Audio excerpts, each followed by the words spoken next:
ফারজানা ইসলাম মৌরি একসময় প্রাইভেট ব্যাংকে কাজ করতেন, কিন্তু মৌরির প্রবল আগ্রহ ছিল ক্রাফটিংয়ের কাজের দিকে। একসময় ব্যাংকের চাকরি ছেড়ে মাত্র ৩,০০০ টাকা পুঁজি নিয়ে ক্রাফটিংয়ের কাজ শুরু করেন।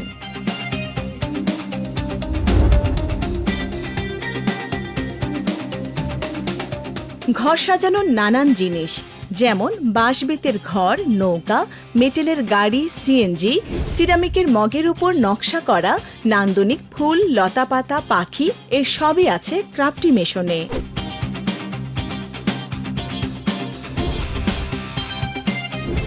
দেশে ও দেশের বাইরে ক্রেতাদের কাছে ক্রাফটি মেশন এক অনন্য নাম। আমি ফারজানা ইসলাম মৌরি, আমার উদ্যোগের নাম ক্রাফটি মেশন।